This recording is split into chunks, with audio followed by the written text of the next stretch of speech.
Oi, gente! Hoje eu converso com José Luiz Rossi. Ele é engenheiro, presidente da Serasa Experian para o Brasil e América Latina e o papo é empreendedorismo.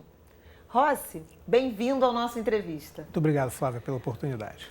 Eu que te agradeço. Me diz uma coisa. Nos últimos anos, a gente tem visto uma transição do mercado de trabalho na direção de uma queda do emprego com carteira assinada para o sem carteira, mas também para o trabalhador autônomo por conta própria.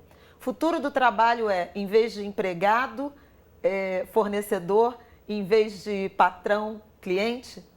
Bem, esse efeito, certamente, de um crescimento muito grande de pequenas empresas, ano passado no Brasil foram mais de 2 milhões de empresas, tem muito a ver com desemprego, né? Então, as pessoas precisam sobreviver, elas precisam de dar continuidade às suas famílias, às suas obrigações, então tem esse viés o sustento imediato. Exatamente. Então, uma forma, né, imediata é você abrir uma MEI, uma microempresa individual e continuar com o seu sustento.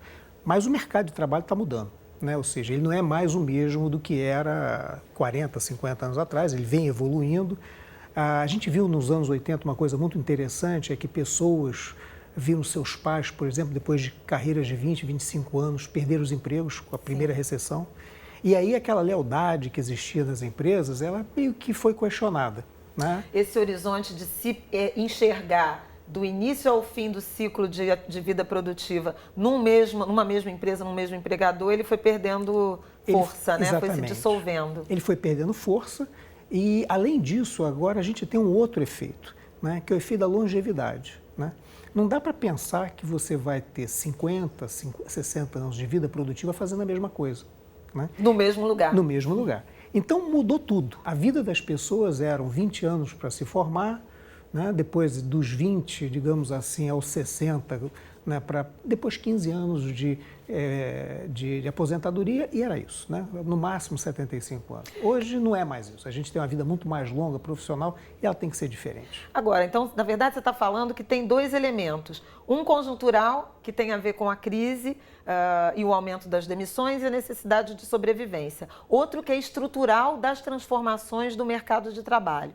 Como é que a gente faz para transformar esse empreendedor conjuntural, que está ali por necessidade, num empreendedor de longa duração, digamos assim? Eu acho que você pegou bem. São dois elementos que estão ocorrendo ao mesmo tempo. Se a gente não tivesse uma recessão, se a gente não tivesse...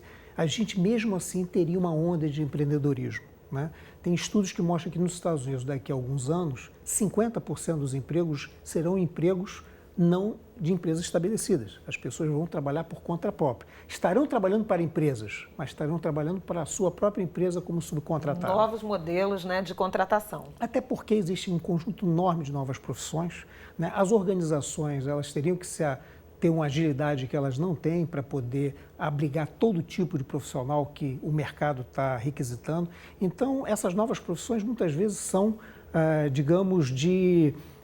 são diferentes. Outro dia eu ouvi uma frase que eu achei muito interessante, né? Há 30 anos atrás, as pessoas se juntavam para formar uma banda de rock. Hoje elas se juntam para fazer uma startup. É verdade. Então, quer dizer, a forma com que as pessoas estão, vamos dizer assim, se desenvolvendo, né? Buscando emprego, buscando trabalho, mudou fundamentalmente. Ora, isso que você está falando tem muito a ver com juventude, né? Você acabou de falar de startup, tem uma necessidade de integrar a tecnologia, né, ao processo produtivo, as empresas também se horizontalizando, não dão conta de toda a demanda por inovação. Em que medida a gente está diante de uma geração, de uma juventude com mais tendência ao empreendedorismo? Primeiro, exemplos, né? Você vê muita gente criando empresas, e não só no mundo digital, né? Empresas de todos os tipos, no varejo, às vezes na indústria com uma ideia, né? E dando certo. Então, esse exemplo, de uma certa forma, cativa, né? O capital hoje, para boas ideias, ele não é caro. Tem muita gente disposta a investir em ideias inovadoras. Coisa que há 30 anos atrás ele era muito escasso. Você tinha que ir a um banco conseguir... Concentrado. Exatamente. Então, existe uma série de elementos, né, que estão impulsionando o empreendedorismo. O elemento conjuntural, ele é momentâneo, né? Eu sou um otimista por natureza, eu sei que a Esperamos, né? Estamos esperando. Exatamente. A gente sabe que a vida move em ciclos, tá certo? Então vai ter um momento onde a gente vai ter economia melhor e essa necessidade por ter uma empresa própria para a subsistência não vai ser tão necessária, né? Então eu vejo mais o empreendedorismo como uma onda do mundo moderno, né, impulsionado por tecnologia, por recursos financeiros abundantes. Eu acho que é uma onda que vem para ficar. Como é que a gente sabe que um profissional jovem ou já maduro tem vocação empreendedora? Qual é a diferença de alguém que tem esse gen ou isso se aprende? Essa é uma ótima questão, Flávio, porque tem muita gente que tenta e não consegue, né? Mas eu acho que tem um detalhe. Eu acho que hoje todo mundo tem que ser empreendedor. Ou empreendedor dentro da empresa, ou empreendedor, vamos dizer, no seu próprio negócio. Mas a diferença entre o empreendedor e o empresário, mesmo o microempresário, é o apetite por tomar risco. Essa é que é a diferença. Então tem muita gente que é empreendedora, gosta de fazer coisas... Eu diria o seguinte, é empreendedora e inovadora. Então, dentro de uma empresa, ela funciona muito bem, ou dentro de um lugar onde ela esteja protegida, ela funciona muito bem. Aquele ambiente controlado. Exatamente. Agora, o empreendedor, que efetivamente ele é dono de empresa, ele tem que ter apetite pelo risco, né? Você vê, às vezes, casos de empreendedores, né, que quebram 3 vezes. Ele quebra uma vez, ele vai de novo, e na terceira vez ele sobrevive. Eu ia te chamar a atenção para isso, porque você comentou assim, os jovens, sobretudo, têm visto muitos casos de empreendedores bem-sucedidos. A gente acaba não reparando que muitos empreendedores bem-sucedidos já tiveram fracassos anteriores, né? Inclusive na experiência do mercado americano, que é um pouco de referência. E aí eu acho que tem um aspecto importante, que é a valorização do fracasso, que a gente não vê muito. O fracasso, né, é uma escola, né? Então você vê muita gente que teve sucesso depois do 3º empreendimento que não deu certo, né? Na verdade, se você for lá para o Vale do Silício, na Califórnia, com uma ideia, a primeira pergunta que vão te fazer é: quantas vezes você já fracassou? Você não fracassou nenhuma, você não sabe quais são as dificuldades de empreender ou ser um Quais são as barreiras? Exatamente. Você provavelmente vai ter, porque tem muitas lições aprendidas, né? Então, essa persistência, né, por empreender uma primeira vez, uma segunda, uma terceira, até ter sucesso, esse gosto pelo risco é o que diferencia um empreendedor, que é simplesmente uma pessoa com ideias inovadoras, que gosta de empreender dentro de uma empresa, daquele que toma risco e, portanto, tem mais o lado empresarial e que vai ter o seu próprio negócio. Agora, tem um aprendizado aí, também em alguma medida formal, que não está ao alcance de todo mundo.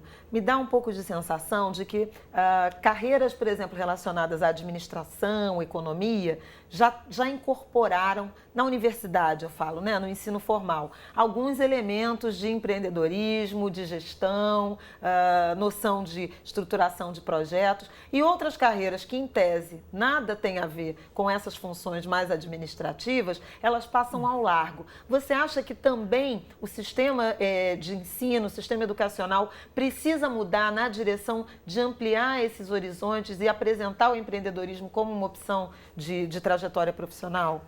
Eu acho que o sistema de ensino tem que mudar, né? Eu costumo dizer o seguinte: a única profissão que uma pessoa saísse do século XVIII e aterrissasse aqui, que ela não ia ver diferença, é o professor. Porque ele estaria na frente de uma sala de aula com um quadro negro, ele já aterrissaria aqui na frente de um quadro negro da mesma forma. E essa ênfase de apresentar conteúdo, né? E não desafiar. E não desafiar. O que está mudando, a gente já viu algumas experiências muito interessantes, mas eu não acho que tem características pessoais muito fortes para quem vai ser empreendedor. Você vê muitas vezes o empreendedor, por exemplo, começando com uma ideia, tomando risco, porque ele acredita, ele tem aquela paixão pelo que ele está fazendo, e quando a empresa cresce um pouco, ele contrata um administrador, porque não é ele não tem talvez o conhecimento, ou nem às vezes o gosto, né? Porque o que ele tem é a paixão pela ideia dele, ele tem a paixão por um sonho, né? Então, o empreendedor é alguém que tem uma confiança extrema, né? Às vezes até um pouco desmedida, né? Naquele sonho que ele tem. Sim. E isso é o que leva, essa energia que leva ele a ter sucesso. Né? Energia diferente de teimosia, né? Exatamente. Que às vezes, quando não dá certo, é preciso mudar de rota. Com certeza. Mas é um pouco diferente. Então, eu acho que é muito difícil você ver uma escola ensinar empreendedorismo. Ele pode talvez ensinar alguns traços com relação a atitudes que você tenha que ter, abertura para o novo e tudo mais, mas eu acho que empreender passa por ter uma paixão, passa por você acreditar num sonho, passa por você ter a obstinação para chegar a um objetivo. Agora, passa também por se encaixar num perfil. De modo geral, quando a gente fala empreendedor no Brasil ou empreender no Brasil, a memória remete, as referências remetem ao homem branco, sobretudo. No universo dos conta própria, segundo o IBGE, 70% são negros e mulheres. Como é que a gente faz esse casamento de uma mulher entender que ela pode empreender e desenvolver os seus negócios, de uma mulher ou um homem negro fazerem o mesmo? Como aproximar essa ideia dos profissionais que estão no precário porque não se creem capazes de empreender em alto nível? Eu acho que esse pessoal já tem uma característica que muitas vezes outros não têm, que é a necessidade. E da necessidade vem a vontade, a fome de dar certo. E uma certa resiliência, né? E uma né? certa resiliência. Geralmente pessoas que já tiveram dificuldades, que tiveram que passar e que, vamos dizer assim, sobreviveram àquelas dificuldades. O empreendedor, ele é diferenciado em relação à média, né? E por quê? Porque ele teve muitas barreiras.